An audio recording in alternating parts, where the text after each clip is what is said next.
Le documentaire Disney+ La forêt amazonienne, Notre Terre recontextualise la lutte acharnée entre les colonisateurs illégaux brésiliens qui tentent de s'établir dans la forêt amazonienne et le peuple autochtone Uruuo qui tente de protéger son habitat contre la déforestation grandissante.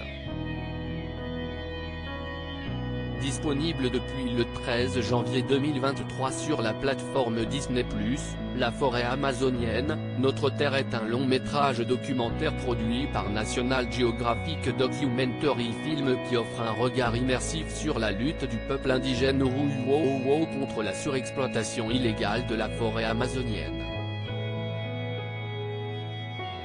Face à eux, des agriculteurs non autochtones réunis en une association, Rio Bonito, dans le but d'obtenir le droit de s'installer sur les terres indigènes protégées afin de réaliser leur rêve brésilien, posséder des terres et en vivre. Mais aussi des colons, qui, considérant la terre des Uruuo comme la leur, tentent coûte que coûte de s'en approprier une partie afin de s'y établir. Pour la première fois, le spectateur est aussi bien amené à comprendre le point de vue de la communauté indigène, qui tente de protéger son habitat naturel de la déforestation, que celui de leurs opposants, pour qui la terre est à tout le monde et la religion un moyen de se justifier. Menaces de mort et meurtres tournés pendant une durée de 3 ans, ce documentaire montre au monde entier une partie des conséquences de la campagne électorale et de la présidence de Jair Bolsonaro, au pouvoir au Brésil de 2019 à 2022. Encouragée par ses discours, la colonisation illégale a plus que doublé et la déforestation de l'Amazonie a atteint son plus haut niveau en plus de 15 ans. Mais alors que le contexte est posé, le documentaire s'accélère, prenant des allures de thriller haletant. Non seulement, les menaces de mort que reçoivent les activistes environnementaux engagés se multiplient, avec, notamment une scène où l'une d'entre eux reçoit un coup de téléphone de sa fille, prise en otage en direct dans sa propre maison et menacée d'être exécutée, mais un corps est également retrouvé au large du territoire de la communauté Uruuo.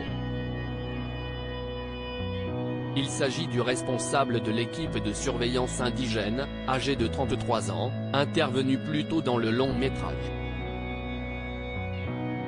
Deux événements chocs qui bousculent le spectateur et poussent les Uruuo à prendre les armes. L'agence des affaires indigènes, sans ressources, s'avère inutile. Alors, tandis que l'activiste environnemental fait construire de hauts murs autour de sa maison pour protéger sa famille, ses amis autochtones s'équipent et s'organisent pour mener des raids dans leur territoire afin de repousser les envahisseurs à ses limites. S'il attrape la Covid, ce serait comme un génocide pour eux en 2020, alors que la Covid débarque dans tous les pays du monde, les invasions sur les terres indigènes amènent la maladie aux portes des villages autochtones. Tandis que 10 membres de la communauté Sintalaga, également situés dans la forêt amazonienne, sont touchés par l'épidémie, ils décèdent dans la foulée. CIST 5% du peuple Sintalaga, souligne l'activiste environnemental avant d'expliquer la gravité de la situation, les Uruuo ont une faible population. S'il attrape la Covid, ce serait comme un génocide pour eux.